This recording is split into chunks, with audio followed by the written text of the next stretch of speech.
What's up, everybody, and welcome to another episode of Coffeez for Closers, the podcast that brings you the biggest and brightest names in the business. Today, we have a visionary leader with us, the founder, the chairman, the president, and CEO of CommerceWest Bank.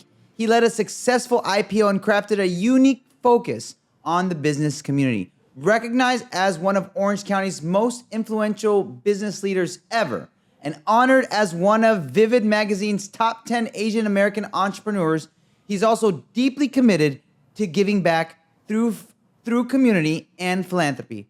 If you want to learn more on how to impact the industry, this is the episode you don't want to miss. Let's give a warm welcome to today's guest, Ivo A. Thank you, Joe. Appreciate you having me here. Absolutely. I'm honored. You. I hope I didn't mess up your last name. Okay, I've heard worse, but Tjan. Tjan. Okay. Yeah. Should have checked with you before. That's okay.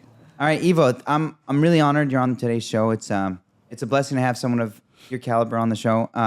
You've led a successful IPO with CommerceWest Bank. Obviously, a huge success here in Southern California. Do you have many branches all over? No, we actually had, I think, somewhere between 8 or 9 branches or regional offices throughout Southern California and San Diego, LA County, Riverside County, and Orange County. We consolidated them all about 9 years ago. Okay. We went and decided to do digital banking and started closing each location, but grew double digit every year. So our model was, mobile banking and online banking was here to stay for businesses. That seems to be right now the trend for banks, right? Is the digital banking you could scale much faster and have a lot more under management.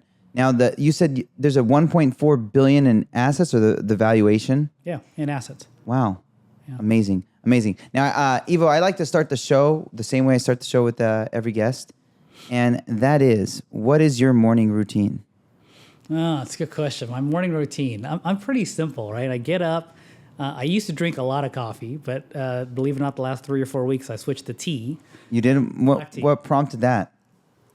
And I just made the switch in the last 3 to 4 weeks myself. Yeah, so I try to limit myself to 1 big cup of coffee in the morning, but as the day goes out, you drink 2 or 3 cups, and it just wires me differently, right? I start thinking everyone's moving too slow, the world's moving too slow, and not necessarily that they're moving too slow, I just think they're moving too slow. So what I needed to really capture was a better understanding of where things were. Coffee sometimes puts you on that edge, and I wanted to be more in control. And I thought tea was more zen-like. It just kind of soothed things out and made it more gave me more clarity on some things. That's all. And I still love coffee. I love the way coffee tastes. It's just, for me, I drank too much of it, so I had to rewind a little bit. It's crazy because I literally just switched to black tea in the last 3 weeks myself. Yeah, probably and I for like the same it. reasons. I found it just like I could just drink it, all day. Me too. And I like it. It just tastes better. And I put a little bit of milk and honey in it. It tastes phenomenal. Yeah. And some people could drink coffee all day. I think they're fine. For me, it just wired me more. And sometimes I don't need to be wired anymore. I have a lot of energy when I get up in the morning, so I just don't need it. And then other than the coffee, our tea now, what else? What's the day consist of? Like first hour? First hour, I hate to say it. Let's see. Tea, I do end up eating breakfast every morning, so I don't usually miss breakfast. And I usually work. I go to my home office, and I don't meditate. I don't do any of those things. I go straight to emails, telephone calls, because some people work in the East Coast. So I start off my day kind of a work and drinking coffee and grinding immediately. Yeah, almost immediately. So when do you when do you start the workout and the normal stuff? So I'm a little bad with workouts, right? So I try to fit workouts where I can. I still like mountain biking once in a while. I think walking is really good. Everything I read from Steve Jobs' books, everything like that. So I've been trying to walk.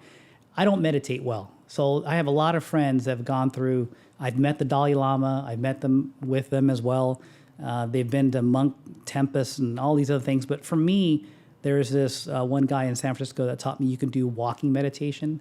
So I try 2 times, maybe 3 times a week to walk. I think that's what a lot of CEOs do, is that they just walk. And I think it allows you to meditate and not think about a lot of things. But my routine is sort of simple. I don't try to do anything out of the ordinary when it comes to exercising and working out. I think cardio becomes more important, over time. As we get older. As you get older. So I try to focus on the cardio to make sure I get a little bit of that in almost every week, 2 or 3 times. Nice. Now, you have a massive bank, and you came from humble beginnings. So what did your parents do when they immigrated here? So I actually immigrated here. So I was let's see, 7 years old when I came to the U.S. I grew up poor. My version of poor, sometimes I joke around with my kids, is my bathroom was a hole in the floor, right? But I had really great parents. Was it really a hole in the floor? Yeah. Here in the U.S.? No, in Indonesia. Oh, yeah. And I had great parents. I'll share a quick story of my first memory of America. So December 1979, I show up here in the Valley. I'm at my aunt's house. First thing I see is carpet. Let me rewind a little bit.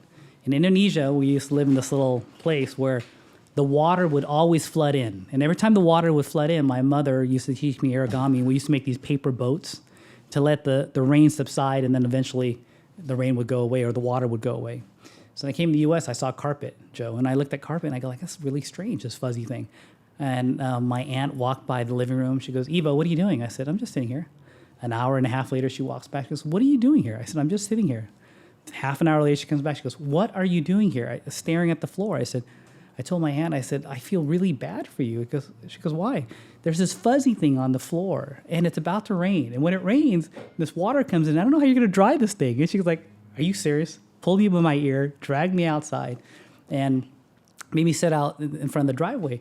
As it started raining, the water started going into the sewer system there. And she told me, she goes, in America, the water goes into the sewer, and then it goes back out in the ocean. I go like, genius.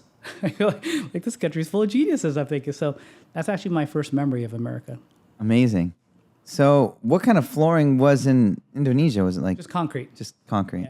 Yeah. You either live on concrete or dirt, I guess. If you didn't have a lot of money. So you immigrated at 7, and then let's go back a little bit. You started at 7 in the U.S. Like, how did you get into banking? So my brother was a straight A student. I think he graduated at 15 or 15 and a half from high school. My sister was a straight A student. She actually tried to enter pre-med. Contrary to most people's beliefs, I came home with the C's. So I was that student in elementary, junior high, and high school that would ask so many questions, meaning, I don't know if they're correct questions, Joe, but if the math teacher would tell me 4 plus 5 equals 9, I'd be raising my hand all the time. And the teacher says, what are the questions you have? I said, well, who created the numeric system? Like, how did the 4 become a 4 and the 5? So I would keep asking questions after questions. And I remember I had these parent-teacher conferences with my parents and myself and the teacher. And the teacher one time told the principal, look, he might be the smartest kid we've ever taught math to, or he might be the kid that you need to go back to ESL. Like, he doesn't understand, right? So I ended up probably not focusing as much as I should. When I was in high school, I graduated. I came home and I told my father what I wanted to be. And he said, what do you want to be? I said, I want to be a banker. I said, you want to be a banker? So he wasn't very happy at the time because he said, look, you're going to get a student loan like everybody else. Go to college, go 4 or 5 years, come back home and tell me what you want to be. I said, all right, well, what's option B? Option B is you're going to get out of the house. Go do your own thing. Do whatever it is you want to do. I'm thinking, like, he doesn't have any money. I don't have any money. So I decided to tough it out by going to school at night so I didn't disobey him. And then I went to work during the day. I started off in collections, teller, new account branch manager. I just kept on moving up really quickly from there. And then, like, when did you realize that you want to be an entrepreneur? So I think being an entrepreneur and banking, thousands of entrepreneurs today, I think that statement is still true. Some entrepreneurs are thrusted with that greatness when they're born. Some are thrusted in the situation that they're in. I'm probably the latter. I didn't grow up thinking I was going to be an entrepreneur. I didn't grow up thinking I was going to be a CEO or a bank CEO. So as I moved up really quick, I think I was a vice president at 20 or 21. I was like a senior vice president at 22 or 23. I became a CEO when I was 27 years old, right? I was the youngest CEO at the time. So when I look back, all these banks were leaving me, meaning that they were merging or consolidating or getting acquired. So at the time, I never actually left the bank. The bank always left me, and it kept on churning. The opportunity came up, so I was at that time I was at Great Western Bank. We were a $50+ billion company. Home Savings America, we were a $120 billion plus company. Went to El Dorado Bank, that became what you know it as California Bank and Trust today. Yeah. And when I was there, the opportunity kind of afforded itself that I thought the bank was going to be merged or acquired. And that's what it became, California Bank and Trust. And I saw this opportunity in this window to try it. I remember telling my wife the story. I came home and I told her that I was thinking about starting a bank, and she says, "Okay, well, whatever. Let's do whatever it is you want to do." I said, and I pursued it at the end. And I remember when I quit my job, I told her over dinner. We just had a child. He was 9 months old, and I think she almost clocked me across the table, going like, "You just quit your job?" I said, "Yeah." I said, "We have a baby." I said, "I know. What are you going to do?" I said, "I'm going to start a bank." I said, "I've been telling you that's what I want to do." And she's like, "I didn't think you were going to start a bank. I thought you were going to go work with, like you start, grocery stores, or you start an apparel store or something like that." And it just came to fruition. The opportunity was there, and sometimes you're thrusted into it. And how did you get that opportunity? So I was met some investment bankers they were trying to raise capital to start a bank. And they said, "Hey, why don't you go meet the CEO who's trying to raise capital?" I went to his presentation, his roadshow. And I looked back and I said, I think I could do that. I was 25, 26 at the time, 26 years old. And I remember thinking about it. I'm thinking like, I think I can make it work. I think I have enough knowledge. I think I know it. So I took the advantage with those contacts, because it's about who you know, right? That's an important part of life. I took the advantage of knowing these investment bankers, and then I had a bunch of clients that said, "Look, we'd support you if we do it." I put every single dollar, every last penny I had into it. These investors, the original investors, were my clients, my former clients. They all came in and wrote checks and actually funded, helped me with the seed capital to start it. And that's kind of how it all began. From there, it was, I did, 200 plus roadshows to try to raise capital at the beginning. And I was able to raise it in 45 days. And it just from there, just file with the regulators. So you have to, as a bank CEO starting out, you have to get approved by all the federal regulatory agencies, the FDIC, the OCC. And that's a rigorous process nowadays. It's very rigorous. So it's... I had a friend do it, and he was working on it for years. Yes. So it's a rigorous process. You fill out an autobiography about yourself, not only about submitting your tax returns and everything else, but about your experience and all of that. And look, I was very fortunate, very blessed, whatever you want to call it at the time, because looking back, when I look at my son today, who's 24, 25, I'm thinking I was about that age, and God, I thought I was older, right? When you imagine yourself at 25, 26, you, I think, portray yourself as 40, but I was kind of a young guy, and I had the advantage of all these close friends and clients and investors that believed in me, that supported me, that wrote the checks, they believed in the vision and what we did. And, it was during the dot-com bubble when I was trying to raise capital, so that was an obstacle. And then 9/11 happened. When we were trying to open the bank, that got delayed by the regulators. So there were a lot of obstacles through my career, but the big word was always perseverance. I was able to persevere through a lot of it. Wow. So what was the biggest obstacle in starting CommerceWest, do you think? So it wasn't my mindset.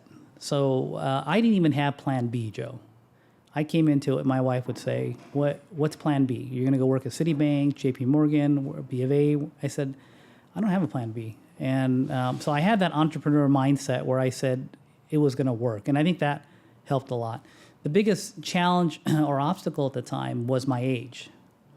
So I remember there were, who's this young trying kid? to do articles on me, big national newspapers that were saying, "Hey, this is the youngest guy." 27, at 26 I applied, 27 I got approved, and it made me self-conscious of me, because banking and age are intertwined. I'm not saying that to be good or bad.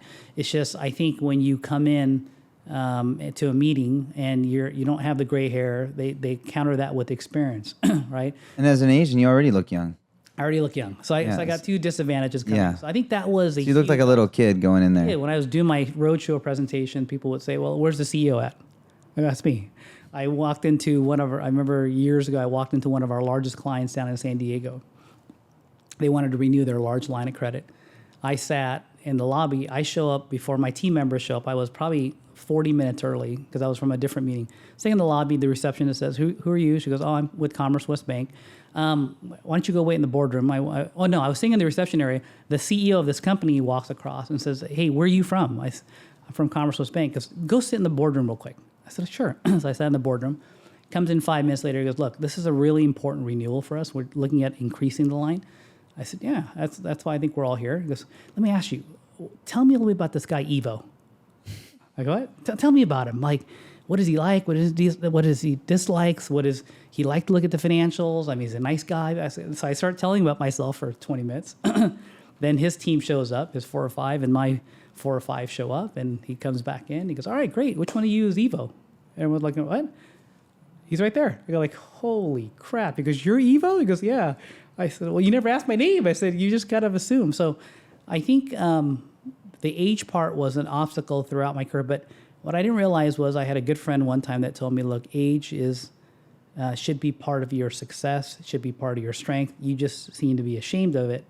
And I was for a lot of years because when I was in the other bank, everyone thought I was in my early 30s, right? Because I looked young and everyone would say, hey, what are you like in your early 30s? And I was 21, 22, 23, 24, 25, 26. I just never said yes or no. I just, yeah, that's close. But when people found out, I had a hard time even recruiting employees, executives and managers that used to work for me or that knew about me before and said, hey, we'd come with you, would say, I didn't know you were 27 years old. Man, that's kind of young, isn't it? So I had a hard time with that. And I don't know. That fogged me for 10 years of my career, if I'm just being honest. Wow. I didn't know. Now, like, I feel like the most successful people are young people because of the social media influence that they have. I think in social media and technology, I would say that's true.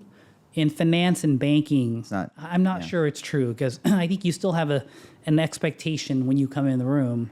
The good thing is we've built a big enough reputation and people know me well enough today that, 24, 25 years later, there's a level of respect. But I still think it's intertwined with age. I hate to say it. Finance, in certain industries. I mean, even now, we have young loan officers, if they see a 21-year-old handling their mortgage, they're going to be a little worried. They pause. Yeah. And so that's why we still do business casual only. I took off my tie only after COVID. How's that? And I wore a tie just... I thought professionals act as they must, not as they feel. If I'm dealing with your money, I want to be as professional as I can. I told the team members the same thing. I said, look, we need to come out as professional as we can going through it. So are all your bankers no tie now? No tie now. A tie is optional. How's that? So once in a while, we'll wear a tie if it's one of our clients or prospects that are sort of old industry, we call it, and we'll pay that respect. But most of the time, we just require the jackets and things like that, but no tie. You should do the CommerceWest polo and then a jacket. We do the CommerceWest Bank polo. I still think it's too casual for me. Again, that's my age issue probably still from back then. It's more fashionable. It is. It is. And now our younger clients don't care as much. Like we go to LA or Northern California. You show up in flip-flops. You got to show up in jeans. If you don't even show up in jeans, you look weird, right? Yeah. Nice jeans. I mean, jeans and T-shirt, and you can wear a jacket, but it's a different clientele. Yeah. They just want you to be fashionable. They do. Yeah. They do. So, I mean, the conversation that you had with your wife when you were like, I'm going to start my own bank, and you got a 9-month baby. Yes. Like, that takes a certain person to have that kind of, confidence in themselves that they're going to make that happen. Because a newborn brings a whole new level of duress to someone. And what I like to ask in this way, like, why were you crazy enough to start your own company in that time? Yeah. So I think every entrepreneur has a little bit of craziness in them, right? It's sort of what differentiates you as an entrepreneur versus someone else. You just have a little craziness. And the craziness is not ego driven. I think the ones that have ego aren't really as successful. It's sort of that drive or that passion that you have, or that belief, not ego, but that belief you have in yourself. So at the time, to be honest, I have to give my hats off to my wife. I mean, sometimes you probably do the same thing, or others. I think when you're in that fast-paced situation, you're trying to make decisions really quickly. Yeah. Because you have to move it along, and you're passionate about it. You want it to happen. I think the part for me at the time when I had my son, I thought a lot about my son, and I'm a big family guy. I just knew I wouldn't fail. So I always told myself that, again, it's kind of a cliche that failure is not an option, but it wasn't. It didn't. The failure part is as crazy as it sounds. Even when I look back 25 years ago, I didn't have that in my head. It wasn't even like some people always think, okay, if this doesn't work out, this vacation, I'm going to go here.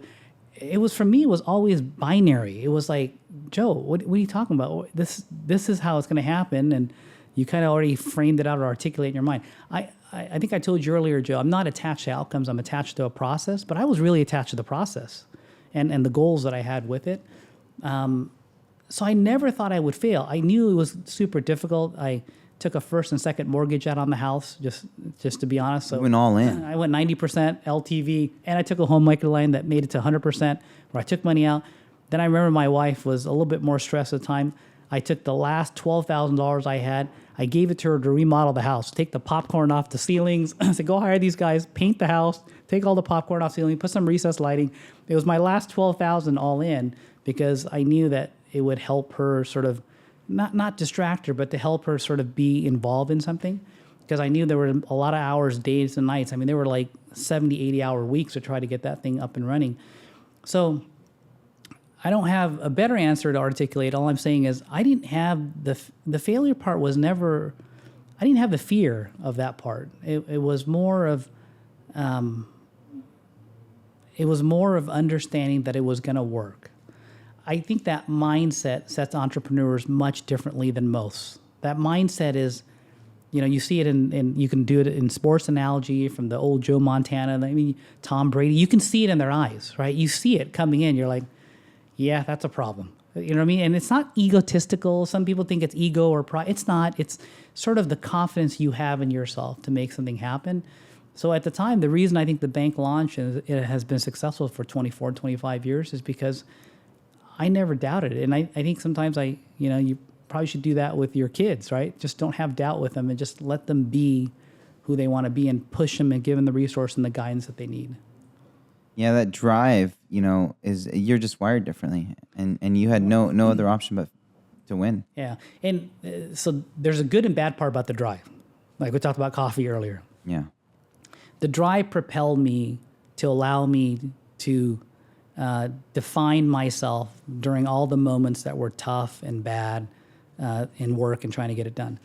The problem with the drive sometimes is it makes you too singularly focused, right? Where sometimes I didn't see the rest of the world. So I needed to see the rest of the world. And so I think the drive needs to be controlled because the drive could get a little crazy, right? I mean, you know what I'm talking about. It gets in your head sometimes a little bit too much. And for me, there were times that I couldn't control the drive. Like the drive takes over, right? I don't know if you ever had that. I feel it just takes over. Like you got to do it. You could have cancer. Your leg could be broken. Other things could be falling apart. In Sometimes it's life. OCD too. It is, and you you're want to execute. You're going to execute, and that's the great quality of an entrepreneur and the bad quality of an entrepreneur. It is. All right. It is. And you understand that. I call it a disease. It is a disease. Just so you know, that's what I call it. It is a disease. And it's not being negative. I'm just calling it a disease. we, some people call it OCD. Some people call it like ADHD, and it's kind of a superpower. It's also an issue, that many entrepreneurs suffer with. Yes. In their relationships. But that's why we all kind of collaborate together. That's why we collaborate together. I agree. Yeah. So when you started your bank, the biggest problem in creating the bank for you wasn't the compliance. It wasn't the regulators. It wasn't the. It was age.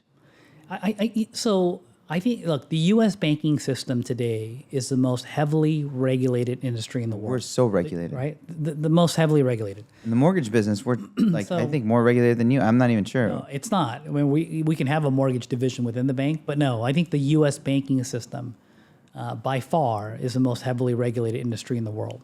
And compliance and BSA and AML and all these other things play a huge part to sort of not barriers, but obstacles sometimes, right?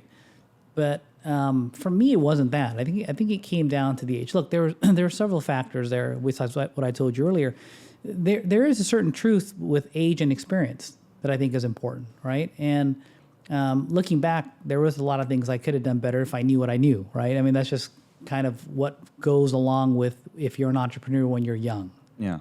And that's the advantage if you're an entrepreneur if you're older, I think, is that you have the experience to sort of gauge and make decisions on certain things much faster. But for me, the age became an issue because of my industry. I think if I founded Facebook or an equivalent of Facebook, I don't think age would have been the issue, right? I think for me, there was a lot of always doubts within a lot of people, clients, whatever it was, or shareholders, investors, and all of that, until you prove yourself. And that just comes along with it. I'm not sure there's a better way I could have handled it, except for understanding to be at peace with it. I wasn't at peace with it for 10, 12 years. I would never tell people my age. Right? Every interview I did, or every conversation I had, or every client that would ask me, I would say, yeah, I guess that's How about close. the Dodgers? Yeah. How are those Lakers doing? Yeah. So you would just deviate from the question, or like, how do you even not answer that? Like, how old are you? Well, hold on, someone's calling me.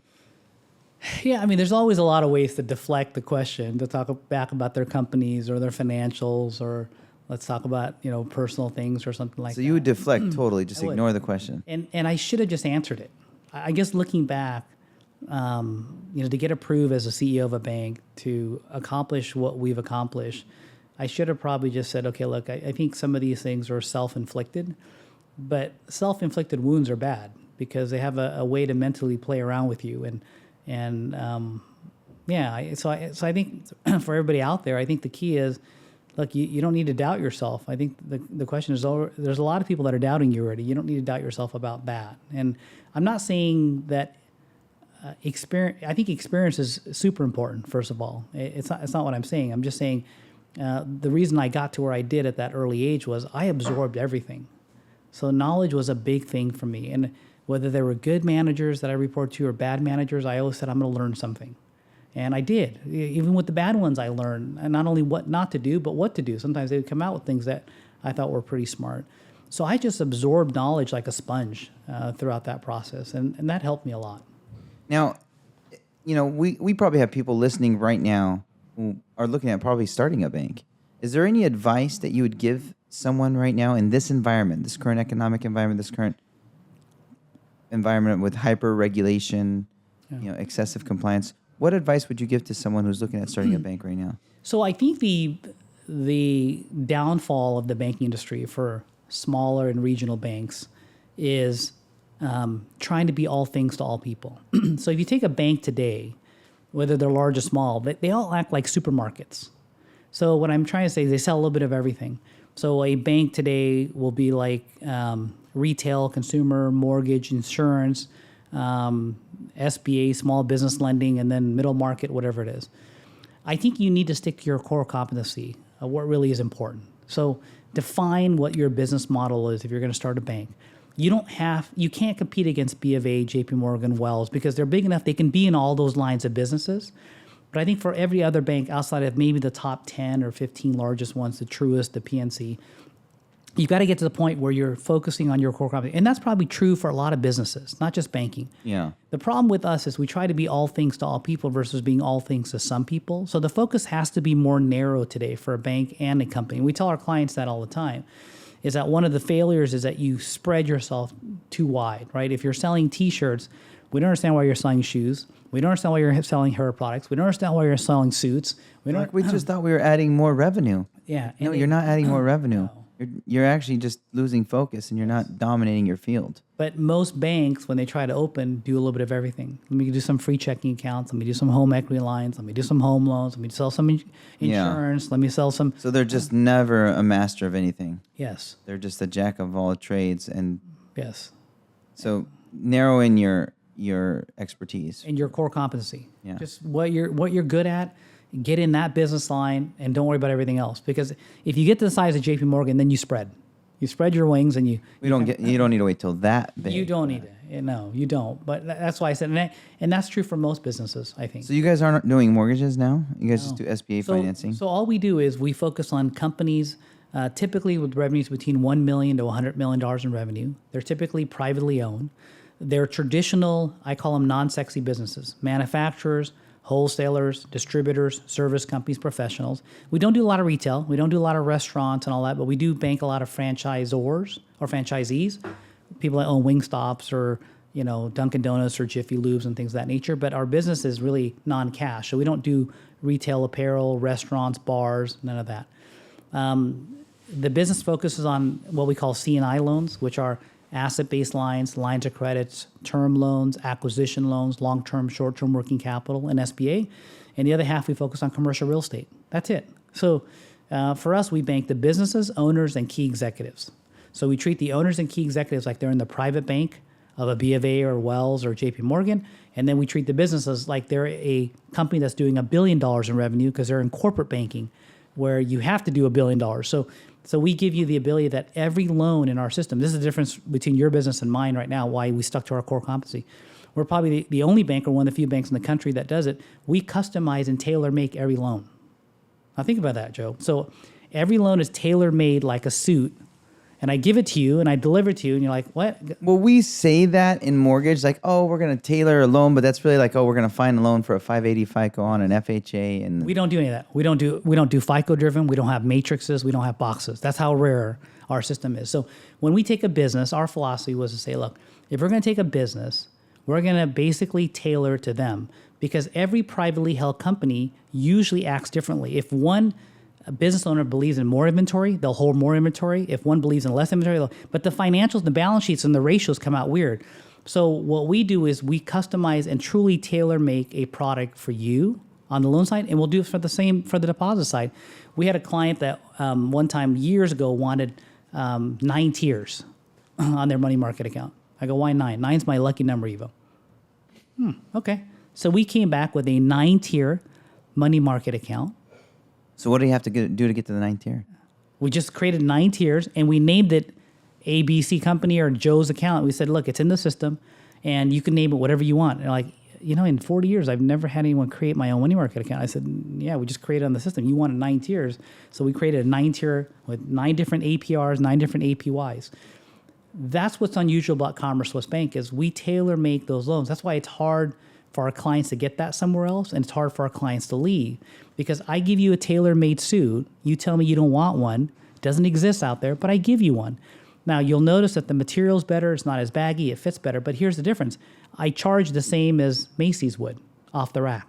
So our whole pricing competition part gets off the table. We're like, no, we're going to give you exactly what Wells or B of A or everybody else does pricing-wise, but the difference is it's going to be tailor-made to you. So that's why our company survived through the great financial recession and COVID and all of that.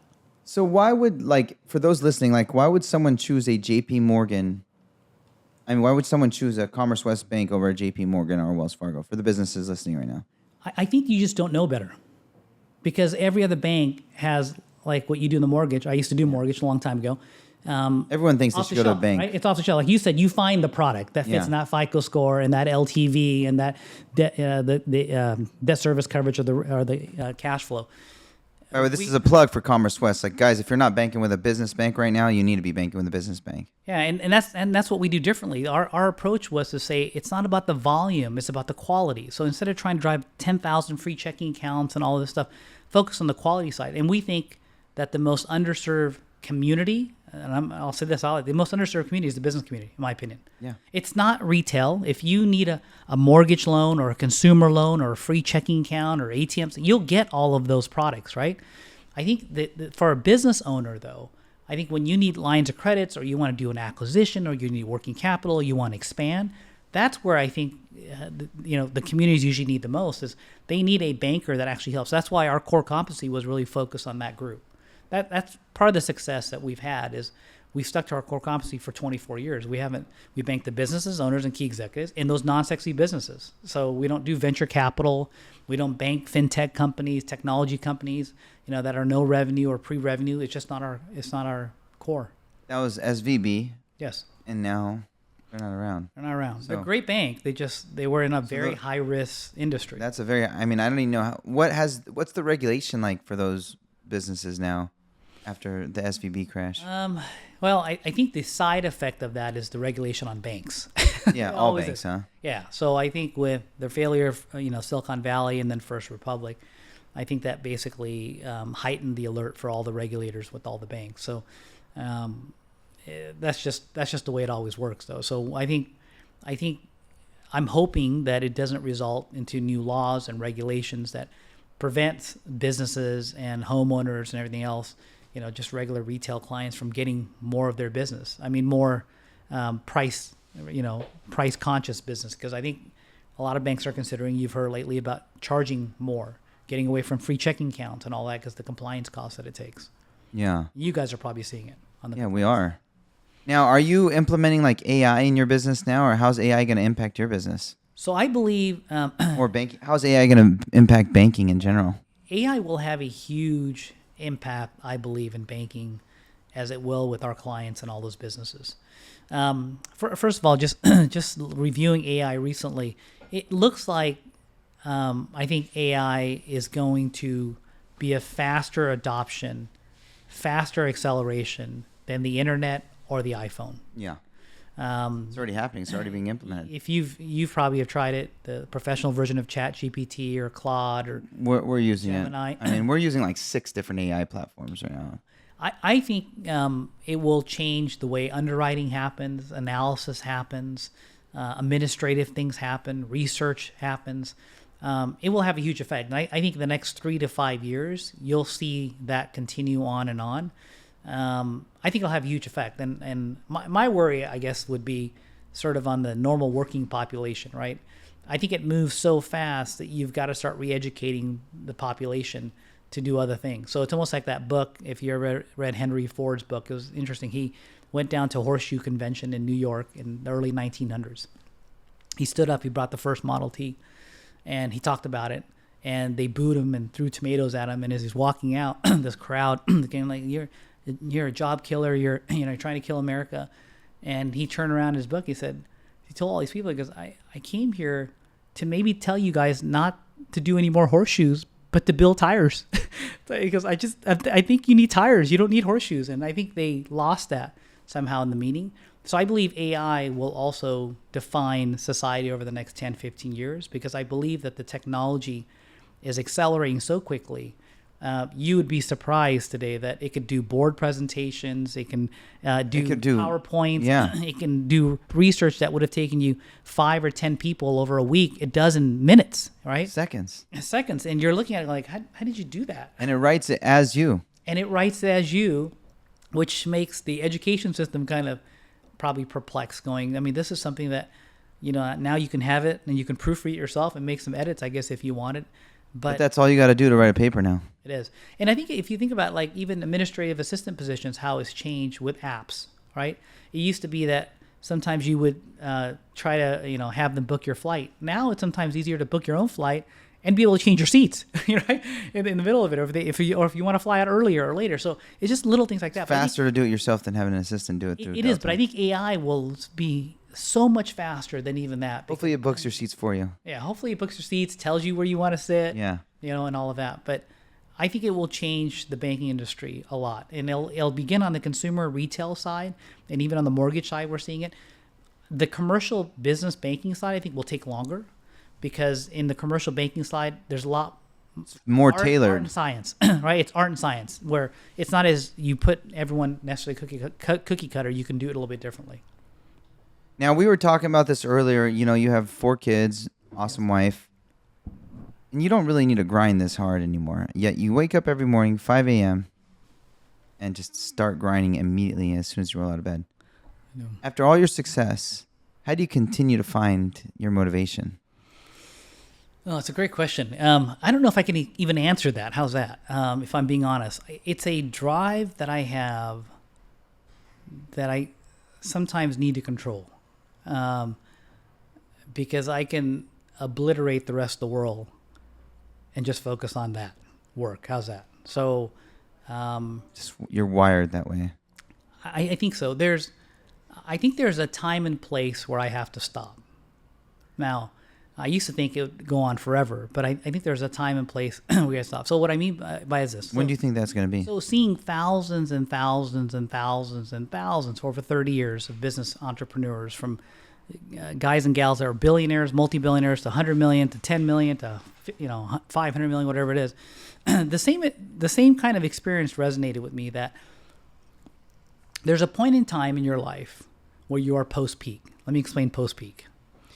I think that maybe life moves through chapters, in the sense where you are smarter mentally, probably 5 or 10, like in your 50s, 60s, 70s, you are mentally smarter, but you're physically not able to do what you're able to do. So the inflection point there is, you're going to kill yourself. There's a point where you just, you kill yourself, right? So I pause and I think about that inflection point. And maybe that's becoming more of an investor, a board member, a chairman. I don't know what that means yet for me. What's your timeline on? I don't have one. That's why I said I'm not attached to the outcome, just the process. But I'm number one, right? 3 things. Number one, I'm conscious about understanding where my physical limitation. I can feel it more now. So where I used to go 3 days without sleep, I go 3 days without sleep now. I'm like, When you say without sleep, you're getting a couple hours, but you're... Maybe an hour or 2 or something like that. But I used to just go. 80 hours was like, I turn on my buddy, I'll go 90. Let's go, right? But there's a point, the physical limitation, point number one was, I had to be more conscious of that, because I realized over that 30-year period, just meeting a lot of fantastic people, that their limitations, they passed it and they ended up with some health, ailments and all these other things. So that was one. Number 2 was understanding the trade-off of life. Somewhere along the line, I think as an entrepreneur, you don't smell the roses or enjoy the roses as much as you should. It's almost like a lot of us are wired to not even take a moment, see it, smile about it, enjoy it. It's like we smile and then we move on, right? We smile, we move on. So that was great. Next. So I think you will end up missing a lot of things if you don't learn in the 2nd chapter or 3rd chapter or 4th chapter of your life about enjoying it. Because I had this entrepreneur one time that told me that life was like a photo album, right? He was much older. He's passed on. And he said, Ivo, when you're sitting here and you're 80 or 90 years old, he was smoking a cigar and had a glass of wine. Life is like a photo album. So he explained to me like cars. One time he goes, you and I for 20, 30 years have talked about cars. I said, yeah, we have. What's funny, Ivo? In our 20 or something year relationship, you've given me a lot of great advice. We've made tens of millions of dollars. He's made tens of millions of dollars. But I never gave you any advice. I said, you can always give me advice. I know. I always think like I'm way older than you, but I want to give you one advice. I go, what? The advice is life is like a full. We talk about cars. I drove down a few months ago to the Ferrari dealership. I got in the car. First of all, that fucking thing is too low. I get in the car and I barely can get in. Then I'm imagining myself taking these turns at 80, 90 miles per hour. I took it at 35 miles per hour, Ivo. And by then, my back was hurting. I walk out and realize, here's all this money I have, right? He's probably worth $185 million and $50 million of it was cash. I want the car, but I can't drive the bloody car. So when I say life's like a full album, when I flip through the pages, smoking my cigar right now in this amazing golf course behind, drinking my glass of wine, I had this empty section of cars because I always said I'd wait. I needed to make more money. I needed to save more, whatever it was, or my work was more important. And then I realized at 87 years old, I can't even drive the car. So there was no point for me to even buy it. So I want you to take that advice and remember that you got to fill the photo album as you go through life, because you're going to have regrets saying, yeah, I could have waited, should have waited. And the third thing was, to not believe your own bullshit. So we all end up with success, thinking we could do everything, do anything. Don't believe your own bullshit. So where I've seen a lot of entrepreneurs lose a lot of money, they make a lot of money in their business or they sell their company and make a lot of money. One of the two things happen. Some have kept it for 50 years, some kept it for 20 years, some sold it after 30 years, whatever it is. Believe your own bullshit. Someone comes up to you and says, hey, Joe, I got a car dealership here. What do you think? You think you can make it work? We can invest the money. And they always think like, yeah, I'm in the mortgage business. I'm in the banking business. I can make a car dealership work. You want to sell shoes? I can sell shoes. I can sell coffee mugs. You want to sell coffee mugs? I could do it. What I realized is don't believe your own bullshit is what he said. He said, believing your own bullshit that's how you end up you're creating more stress.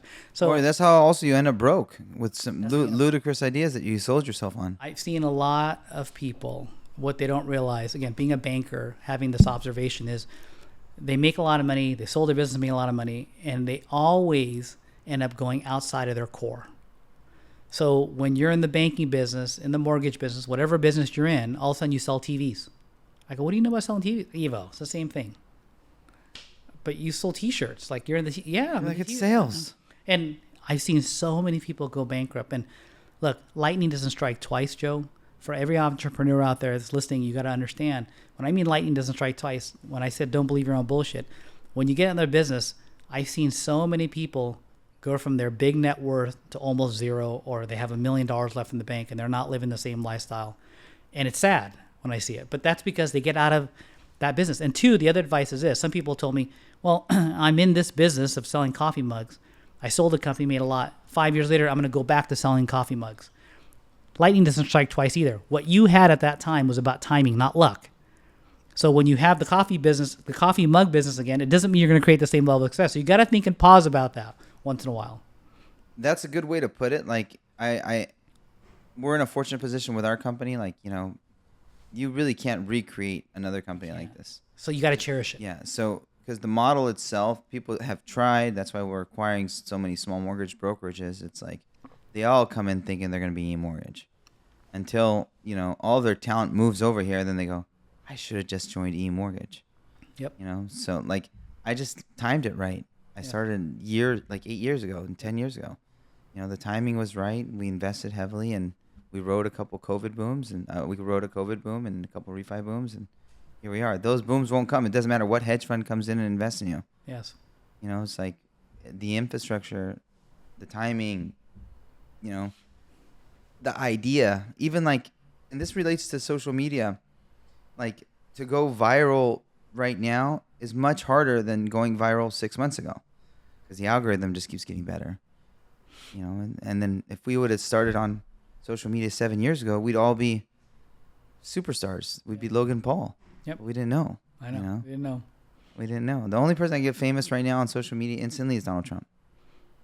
Yeah. He did. And he has. Yeah, he just instantly fame. Well, look at that media company that he has. I think it has like a crazy 50 or $30 billion market cap or something like that. And it only does like 4 million a quarter or something like that. It doesn't do It's that amazing that but he's able to, again, his demographic, he's marketing to youth.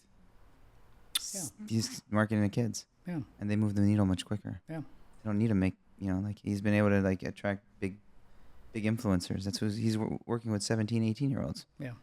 Which is what we do here too, by the way. I agree. So what's you grind so much, 5 a.m. What are some of the things that you do to unwind? I don't. If I'm just being honest, I don't unwind. I don't have a routine to unwind. I don't meditate. I don't do yoga. So, and my workouts are very sporadic, right? It's if I can fit one in, great. If I don't, I don't fit it in. I think my kids help me unwind. If I'm just being honest, I think talking to them just about their lives and what's going on and maybe sometimes diving into what I'm doing a little bit so family for me has been sort of my anchor, I guess is maybe the best way to describe it. You lose all your hobbies, right? The life trade-off is I used to golf 6-7 years ago. I haven't picked up a golf club in 6-7 years ago. That's a long sport. It is. That takes too long. Mountain biking, maybe I go once a month. I used to go every weekend, but I think the trade-off is just them. I watch my daughter play hockey. I watch my son wrestle. I watch one in robotics. I watch one open up his own little, thrift store. I mean, that's kind of the only way I'm just thinking of that question. I don't usually unwind, Joe. You got to unwind. Some people need unwind. I probably don't. I'll have a glass of scotch once in a while. How's that? That takes the edge off. But it's not really unwinding, though. It's not unwinding. No. Well, you do the YPO events. I have some good friends. I've made some great friends in YPO as well. And that's kind of like work, though, a little bit. So it's work and it's not work because it's almost like I call it therapy. I think when you can surround yourself around entrepreneurs or other CEOs that are in the same demographics of life, right? We're all kind of in the same age, going through the same BS or whatever you want to call it in life. They've helped me a lot, to be quite honest. They've been some of my best friends, and they're all in different industries, but we all get that the same shit happens in all these different industries. I think that's been very helpful. So I guess if I'm thinking about it, unwinding for me has been just talking to people, talking to you or others and my kids and my wife. And I think those things have kind of helped me unwind more. And I've been better about that. I used to kind of hold it all in. And now I think I talk about it more with people, especially, again, on the business side, a lot of other CEOs, and even a little bit on the personal side with some of these CEOs that have become my best friends. I think it helps to get their perspective. But grounding myself to my kids have really been beneficial for me. Sometimes you can get lost into I don't even call it stardom, whatever it is. You get invited to all these cool things and all these trips all over the world, and I get to meet all these fancy CEOs, right? All these people that, most people would never meet. I've had the opportunity to meet, right? But I think grounding yourself to them has caused me to unwind more. I don't know. It's a weird thing. So I've always wanted kids. If I could, I'd have 6, but obviously my significant other said no. So I ended up with 4. But not a lot of dads with 4, me, you. You have 4, and I love them to death. I mean, so they're kind of my only way I can think about unwinding, because I don't really usually unwind, and I don't know if I need it. I probably do, but I don't for 30 years unwind. I've never had a workout. I don't. Some people go to do hot yoga. Yeah, I work out every day. I don't even do that. You might want to incorporate it. Yeah. That's why I said I'm a bad guy to have on this, because most people would say, like, I got this routine, that routine. I meditate, you grind, you outgrind everybody. To meditate, and I've done all those other things, but I've done the running of the bulls, as a little bit exciting. I'd love to travel still. That's a big thing, but I obviously don't get to travel as much. I hiked Machu Picchu. I did that. Sort of unwinding. You travel a lot, Yeah, and but it's not like an everyday routine or a weekly routine or every month routine. So I think some people should do it, and some people just need to find a way to do it differently, maybe. Now, you've been fortunate in your life. You came from humble beginnings. One thing I like to ask other entrepreneurs who are on the show, it's how are you instilling that same level of grit in your children? They're not growing up with tough times like you and I. Yeah. So I think the hardest thing to instill in your kids is a drive.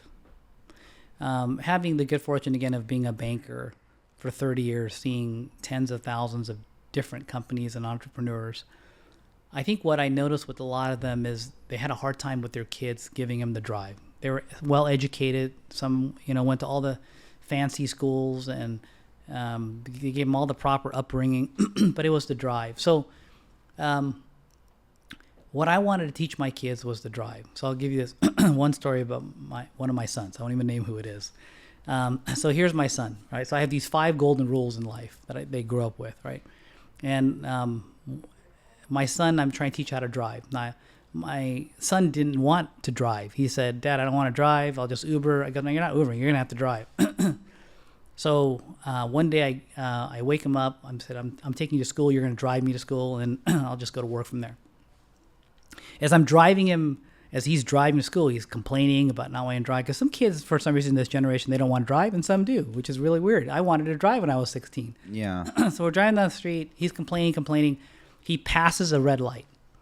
And I go like, "Son, you're in the middle of the intersection. What do you... I said, back up." He backs up, hits a kid.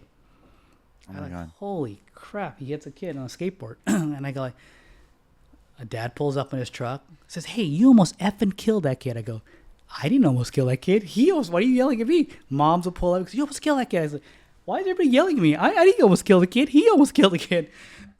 So we made sure the kid's okay, changed numbers. He gets to school, I drop him off. I called my wife and I said, "Hey, I'm going to pick him up from school today. Don't do that." I said, "Look, one of my rules I have is you people tell you fall off the horse, you got to get back on. I tell my kids, you got to get back on and you got to finish the bloody race. I don't care if you come in first. I don't care if you come in 200. I don't care if you're going to come in number 500. You got the key is you got to finish the race. People tell you get back on the horse. That's only half of it. You got to finish the race. So I show up to school and I said, he looks at me and goes, what are you doing here? I said, you're going to drive me home. No, Dad, I'm done driving. I just hit somebody. I hate driving. I told you that. I said, no, talk to me. You're going to drive me home. I give him the car keys. I set on the side. It starts raining, Joe. First problem. I go like, God, it's a bad side from God, but all right. I sit here. We're driving home. Turn the radio on. He's fine. He's driving around. And then I said, see, it's not that bad. He goes, no, it's not that bad, Dad. Boom. He hits a car. Oh. I go like, Jesus. 2 accidents in a day. I go, you just got in a car accident and you hit a person on one day. He goes, do you think Mom's going to be upset? I said, you think Mom's going to be upset? I go, okay. So I think the biggest thing for me with my kids was to make sure they had their own drive and their own passion. So that was some of the golden rules I had. Part of that golden rule is also to make sure not only did they finish things, right? It didn't matter what place they came in, but they had to finish. A lot of kids go unfinishing things, right? So for me, it was about finishing things. And number two, it was about understanding the value of money. So let me explain. What I noticed about a lot of, I'll call them rich kids, but that's a bad terminology. I'm grouping everybody. People that have more money, the kids grow up without ever feeling pain. Yeah. Now, why don't you feel pain? Because you as a father, because you grew up in a certain way, you want to make sure, and every generation is the same, you want to make sure your kids, if you have more, they don't feel the same pain you are. I'm not going to starve my kids. I'm not going to make sure they don't have enough food at night. I can't do that. I can't put them in some garage where the water comes in the middle of the day when it rains and they're sitting there waiting for the water to recede back. That's not what I'm going to do. I'm not going to have them shop, at every garage sale to get their underwear, to get their clothes. I'm not going to do that. So I thought about it. I go like, so what's pain? So the only pain I can teach him, for example, was financial pain. So another son, I make each of them at 15, something like that, 14, 15, maybe 16, open up a stock brokerage account. And in the stock brokerage account, at least my name's on there, I tell them, hey, look, we're going to trade, but you get to pick the industry you like. So one kid picked technology, one kid picked apparel, et cetera, et cetera. So whatever that industry is, that's all we're doing. It's not my industry, it's your industry. Once they pick the industry, then we go in together. Puts all of his, grandma's check, everything, birthday gifts and everything. And I basically, first of all, not only do I fund it, I double it. On the upside, they get to keep all of it. On the downside, they split 50-50 the loss with me, or sometimes the whole loss, depending on how big a position they take. But the goal is when they pick a stock in the technology field, they write me a little one paragraph or we talk about it and we agree or disagree. Hey, how much money should you put in? Why do you like the stock? NVIDIA, Microsoft, whatever it is. Great. Look, I don't think you should put in that high position. I want to put in that high. At the end, ultimately, it's their account. I have no say-so. So we go and we trade. So I'll give you one experience. So Christmas comes along. For 5 or 6 months, they're trading their account. I keep telling them, look, I don't know if you should do it. Look at this PE ratio. So I'm teaching about ratios and numbers. And they're like, no, Dad, I know what I'm doing. Okay. So loses almost all his money. Ready to buy this gaming laptop. Christmas comes along. And says, hey, Dad, you want to go with me to go pick up the gaming laptop? I said, well, you don't have enough money in your account to buy it. What? I go like, well, you lost 2/3 of the value of your account. Even if you cash it out, you don't have enough. You got to be kidding me. You're telling me I have to wait until next Christmas to meet? I said, well, I guess you could wait until February, March, April, May, June until you recover, but it's going to be a hard recovery because you lost 2/3 of your value. And we talked about it, and each time it's your decision to make. I can't tell you how much he cried about it. Each one had sort of different experiences, but bitching, moaning, crying, it was all the things that... But I think for parents that are successful, you've got to teach them some form of pain. I couldn't starve them. I couldn't put them out in the street. I couldn't make them walk to school for 10 miles. I take them to Payless because they shut it down. Payless is gone. I wish there was Payless. That would be a great form of pain. Right? That's the first time I found out that I didn't have any You're money. getting some generic shoes that have no brand, and you're going to wear them in front of all your friends. They look like Vans and Converse. Everyone used to make fun of me in high school, but or junior high. But I think you have to teach them some form of pain. I think that's one thing that parents that are more affluent seem to forget to do, is they don't teach them some form of pain. And then after you teach them the pain, then about the pride of money and knowing how to manage your money. I made them open a checking account, a credit card, a debit card, a savings account. I made them shop, whether it's the American Express savings account or the Capital One. I taught them how to look at different interest rates, how to calculate interest, right? All the things that I thought I could do but from my expertise, right? So when they did all that, there was this big pride. So I remember my son moved into his first apartment and I go down there and I see him. He didn't have anything there. So I'm thinking like, God, no furniture or anything. And I went through that experience, right? And I bought my first place, something like that. So I said, hey, let me help you. Like, you don't need to sleep on the floor and do all of this stuff.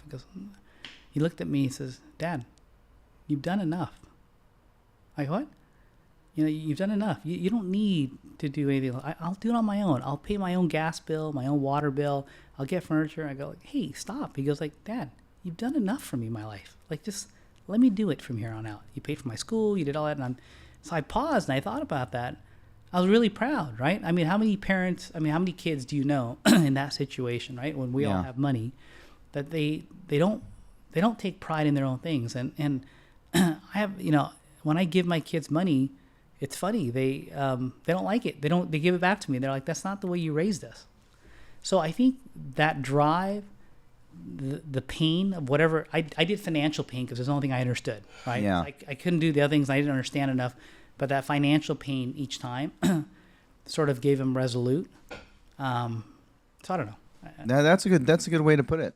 Now, what do you what is there a favorite quote that you live by? Like, what's your favorite quote? I don't know if I have a favorite quote, but I think it's probably the one I said earlier, not to be attached to the outcome, but be attached to the process. I think a lot of times all of us in our lives are attached to outcomes, about our family, significant others, about work, like all these things we're attached to. You live by that mantra. I try to live by it, and I try to remind myself, really don't be attached to an outcome, and don't be attached to being right. Those are probably the two things. I don't know if it's a quote, but it's something I think about. Now, what's a personal goal that you have for yourself, a business goal that you have for the business, and a family goal you have for the family?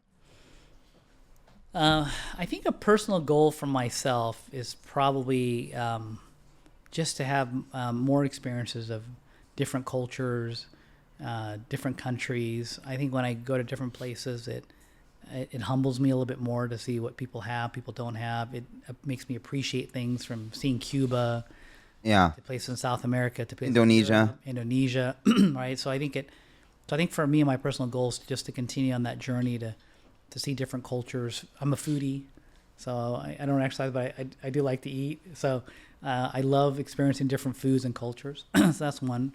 The second question was for my family. Business. Oh, business. CommerceWest. Wow. I'd like to see us as the most dominant commercial business bank in California. That would be the goal. Just to be What's known, the number to hit that? Just a. I think to have size, we'd probably have to be at 10 billion. I know some people say that you don't need to be that size, but I think to be 10 billion would be one of the largest in California. But if we focused our core competency just on who's the largest in California now? California Bank and Trust. California Bank and Trust is owned by Zions.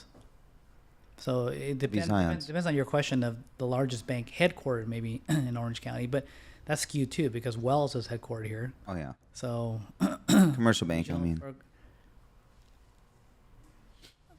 I don't know if I don't think there's very many banks that are pure like us. Yeah. They usually get into all these ancillary businesses, like we talk about. There's a lot coming up. Mortgage, insurance, and all the other things. Doing the we just don't do it. Commercial banking.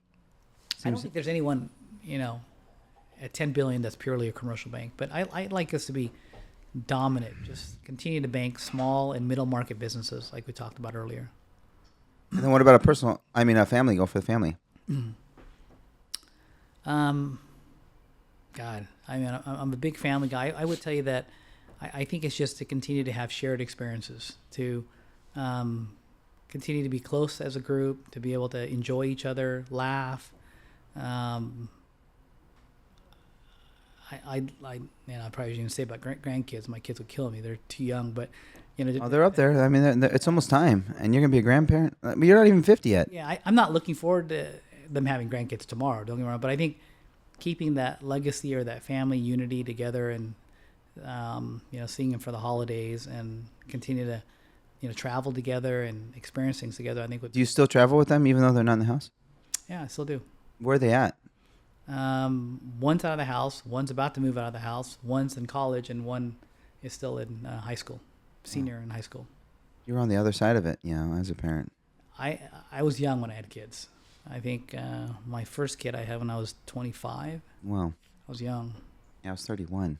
Yeah, we were young. So, but a lot of my friends are having kids now. So, yeah. So it's now.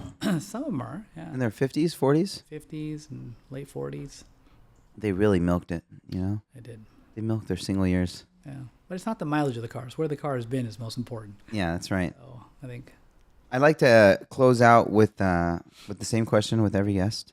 Mm-hmm. And when you're in front of the pearly gates, what do you think God's going to tell you? I hope God tells me I was a good man. You were. Raise good kids, serve the community, continue to serve and do good work. But you know what? Take a break. I know. Take a break. Taking a break is hard for me. That's the one thing that I haven't been able to do. And I get it, because we're all wired to win all day, Yeah, with work and the family, it's hard for me to take a break. How's that? I should, but yeah, there'll be plenty of time, like they say, when you're dead. Yeah, hopefully, may But God give you many years of life. Well. Yeah, That's what I do want to do. That's what I'm trying to do the last 5 years or so, is to kind of pause. I've never been really proud of my achievements. I've never really processed or digested it. No matter how many awards it was or how many accomplishments, it was almost like, okay, great, let's move on. And I need to do that not only for my family, with my kids, what accomplishments they've accomplished, but also on the professional side. Sometimes it's good to pause, even with the team. And when do you think you want to pause, and then just chill, spend more time with the kids, or maybe when you have grandkids? Kids are listening. When I stop enjoying it. So I have an on and off switch with work. Some people can go from first, second, third, fourth, fifth gear, or they can decelerate from fifth, fourth, third. I don't have that. So, Joe, I'm like, I'm on or I'm off. And when I'm on, I go in 80 hours a week and I'm off, right? So, but you're off only when you're sleeping. I know. So that's why I think when I stop enjoying what I do, I'm going to walk away. I think it's when I stop enjoying it. And I'll know. For some reason, I just feel in my gut that the days or weeks or months or whatever, I stop enjoying it and I don't enjoy the business side of it, I need to stop. When something else is, I call it a pull and a push. When something else is pulling me or pushing me, whether that be kids, my family, whatever it is, I think I'll stop. So I'm just trying to understand myself a little bit more as I get older about the push and the pull.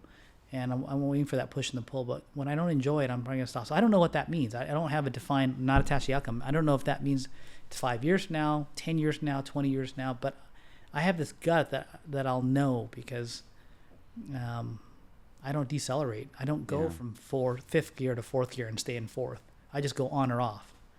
And that's why I got to be more conscious of myself. Ivo, you've been a blessing to have on the show. Lots of nuggets of wisdom. Prominent public figure. I hope the viewers today learned a lot from Ivo. Ivo Tjan, founder, president, chairman, and CEO of CommerceWest Bank. If you don't have a business bank account, you need to get one. It's the next level for any entrepreneur. Don't bank with Chase. Don't bank with Wells. Big waste of time. Yeah. Hit up CommerceWest. Let's go. Thank you. All right. Thank you. It's been a pleasure.